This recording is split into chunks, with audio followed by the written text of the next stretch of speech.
Pak Camat, duriannya manis bebelah-belah. Bapak Ibu jawab salam dengan semangat. Ambo doakan umur dan rezekinya selalu berkah. Assalamualaikum warahmatullahi wabarakatuh.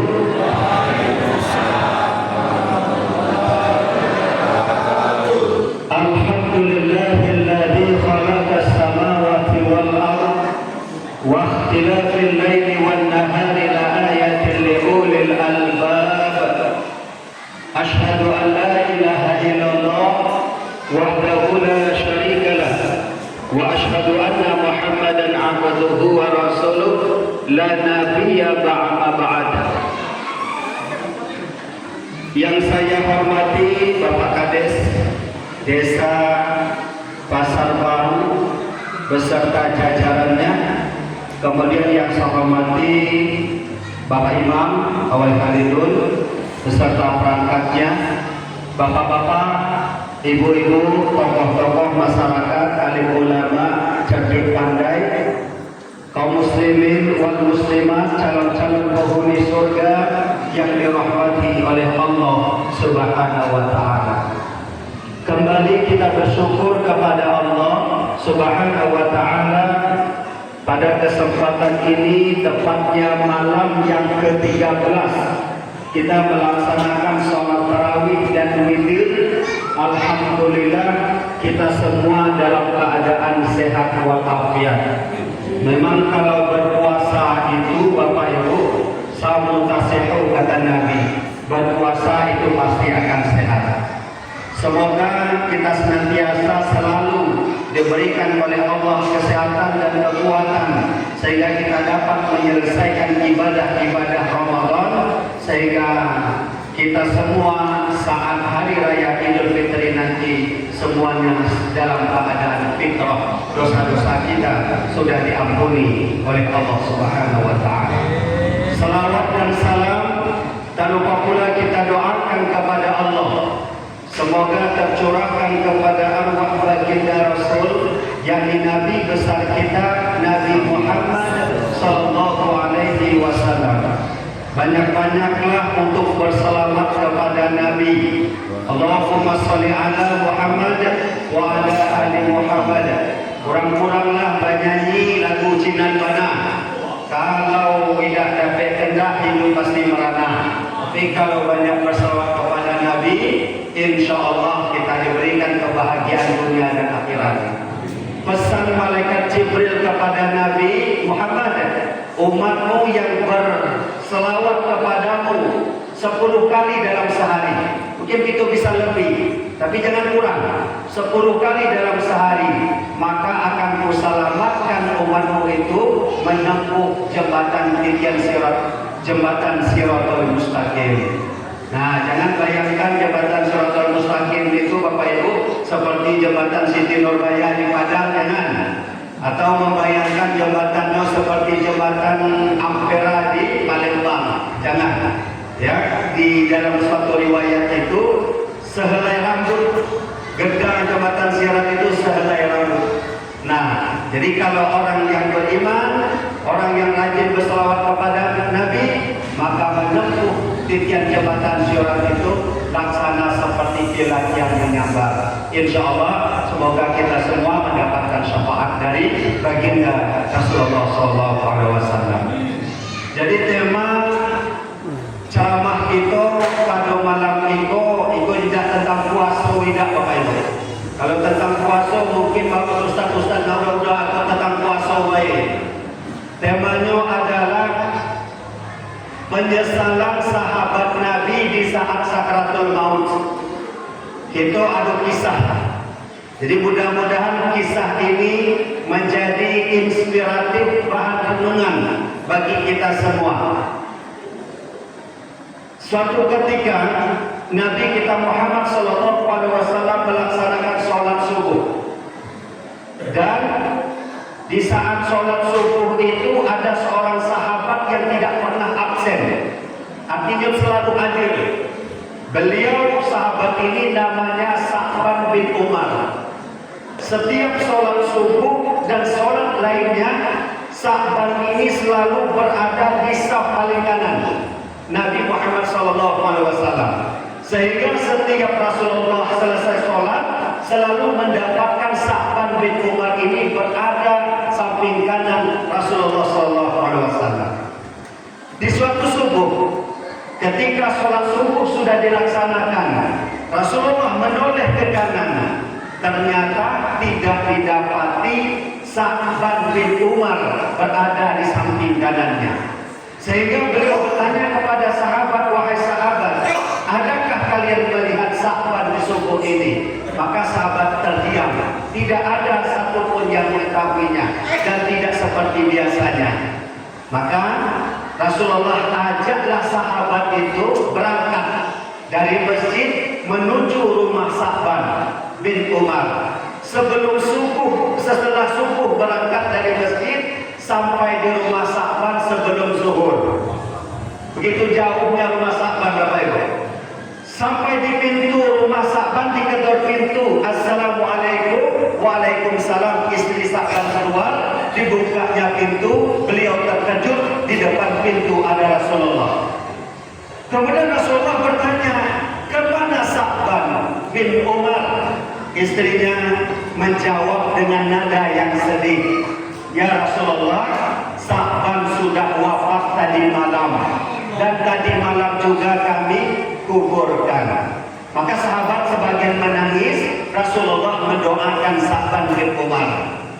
Kemudian istri Sa'ban berkata kepada Rasulullah, ya Rasulullah, di saat sakratul maut ada teriakan-teriakan Sa'ban, 3 kali teriakannya.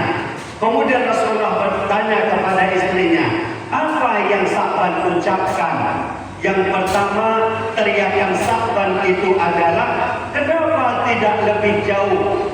Kemudian teriakan yang kedua, kenapa tidak semuanya?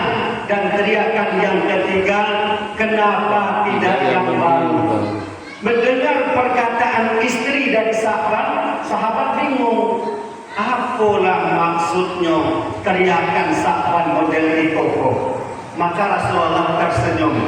Kemudian Rasulullah bersabda, apa kata Rasulullah?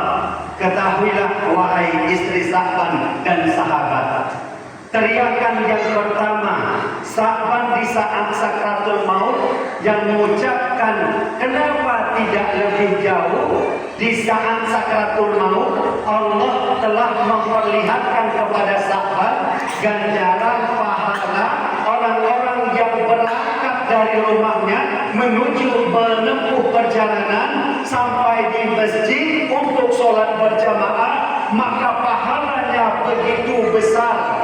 Maka Sa'ban berteriak saat sakratul maut, kenapa tidak lebih jauh? Maksudnya mideu mahambo tidak lebih jauh lagi. Padahal dari masjid ke rumahnya, dari saat waktu selesai subuh sampai sebelum zuhur barulah sampai ke rumahnya. Jauh ternyata rumah Sa'ban dari masjid, tapi itu pun beliau masih menyesal. Kenapa tidak lebih jauh lagi? Asobo, ketelangan. Ini ketelangan. Kemudian Bapak Ibu yang dimuliakan oleh Allah, bagaimana kita yang rumah dekat-dekat, ada azan terdengar, kadang lewat ke masjid, tidak ada sholatnya di masjid, tidak ada berjamaah di masjid, bagaimana pertanggungjawaban kita di hadapan Allah nantinya? Maka dari itu Bapak Ibu yang dimuliakan oleh Allah, ayo dekat sekolah.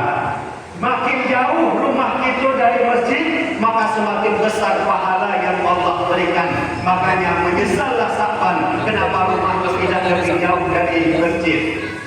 Kata Nabi, barang siapa berwudu dengan sempurna, kemudian menempuh perjalanan menuju masjid-masjid Allah untuk melaksanakan kewajiban-kewajiban sholat berjamaah, maka setiap langkahnya akan menghapus dosa-dosanya, langkah satu lagi akan mengangkat derajatnya.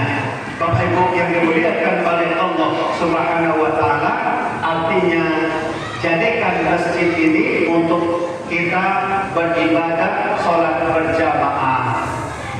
Kali aku makin hari makin lengang kan? Iya. Makin hari makin lengang. Berarti sama dengan iku kecil kerja. Makin kap ujung makin kecil.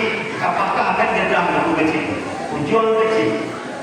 Media asuhan tu kalita. Ada. Makonyo babuko itu atau Nabi sunnahnya perut itu dibagi tiga. Sebahagian untuk makanan, sebahagian untuk minuman, sebahagian untuk bernafas. Jika dari isi makan dan minum baik, sehingga sedih dan akan berangkat ke masjid, tegak solat maghrib di rumah aja dah telok. Anak, jadi bagi tiga perut tu. Nah, dengar wahid, bagi tiga perut tu. Biar semangat untuk solat tarawih. Oh Ustaz, telok idak tegak solat berjamaah ko. Kaki ngiko karawati asam pure asam pedih misalnya kan. Telok idak tegak ama punya Pak Imam sebelum jadi imam tengok ke belakang. Ada orang sakit dah, ada orang kena asam pure dah, ada orang kena rematik dah, ada orang kena asam pedih dah. Kalau ada jangan panjangan ni. Nah kan itu. Gua ada ayat Tulang ni cakap, ada ayat yang panjang lidah dalam Al-Quran. Udah baik dengan dua. Ya tak bu? Tapi tak tahu mereka. Kalau imam panjang-panjang, jamaah merasa tinggi. Betul? Ini semangatnya itu betul. Nah jadi tengok imam ke belakang. Kalau yang tengok jamaahnya, ringankan bacaan. Bapak Ibu yang dimuliakan oleh Allah Subhanahu wa taala. Kemudian teriakan yang kedua, apa teriakan sahabat bin Umar saat sakaratul maut? Kenapa tidak semuanya? Apa maksudnya? Suatu ketika sahabat dari rumahnya berangkat ke masjid bawa bekal. Bekal yang dibawa itu adalah roti. Sampai di perjalanan ada orang meminta-minta dalam keadaan lapar. Dibuka roti itu, digeri itu. Segeri untuk inyo, segeri kepada orang yang meminta. Menyesal di saat sakaratul maut. Midialah hidak dia digaloa. Midia bagi setengah-setengah. Nah itu Bapak Ibu, penyesalan sahabat. Midialah abang lagi setengah. Midialah ada bagi galoa. Artinya kalau nak bersedekah totalitas Bapak Ibu, jangan setengah. Jelas? Bu, yang apa galoa sedekahlah. Jangan ditahan-tahan lagi. Kau mau pitih ke masjid, kan? Apa yang dibawa ke masjid pitih dia letaklah dalam celengan tu kagak-gagak. Jangan ditinggal tu. Jelas tu? Kemudian teriakan yang ketiga, kenapa tidak yang baru? Apa maksudnya kata Nabi? Sahabat menyesal. Setiap ini berakit dari rumahnya ke masjid, itu pakai baju dua lapis. Dia pakai baju dua lapis. Baju yang dalam baju baru, baju elok. Baju yang luar itu baju usang. Maksudnya apa? Baju usang di luar itu kalau sampai masjid dibuka. Kenapa? Kena jauh misalkan. Tapi jak cari kajian mungkin kan. Maka dibukalah baju usangnya. Ketika masuk masjid dibukalah baju eloknya. Nah ketika sakaratul maut dia menyesal. Midialah idah yang baru. Apa maksudnya? Midialah idah baju nganelo tadi disedekahkan kepada orang yang kedinginan itu. Midialah baju yang usang ini lagi. Ini pelajaran bagi kita Bapak Ibu. Kalau tidak bersedekah, sedekahlah harta yang kita cintai. Karena kata Allah, lan tanalul birra hatta tunfiqu mimman tuhibbun. Kamu belum mencapai kebajikan yang sempurna sebelum kamu infakkan, kamu sedekahkan harta yang kamu cintai. Misal, ibu masak kolak, misalnya kolak pisang, kolak ubi, durian bagian. Nah, ketika kolak baru masak, apa bagilah dengan tetangga? Yang sedang baru-baru masak itu yang dibagikan. Kenapa?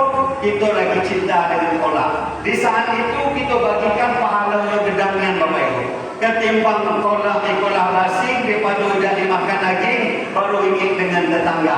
Barulah dibagi ke tetangga. Penawakin barang kolak basi ke kilo kan? Nah jadi ketika kita bersedekah, sedekahlah hal-hal yang apa apa yang kita cintai. Janganlah rusuh-rusuh yang apa yang usang-usang disedekahkan. Dikiranya yang layak pakai dan layak untuk orang memakainya dan bermanfaat bagi orang yang menerima.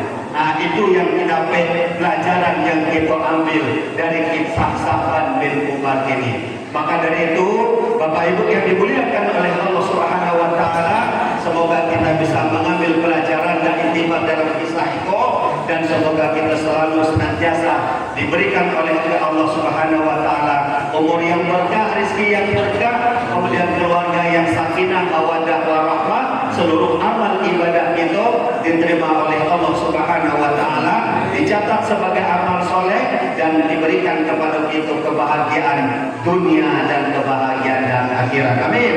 Allahumma amin. Terima kasih karena itu adalah tausiah. Banyak maaf. Assalamualaikum warahmatullahi wabarakatuh.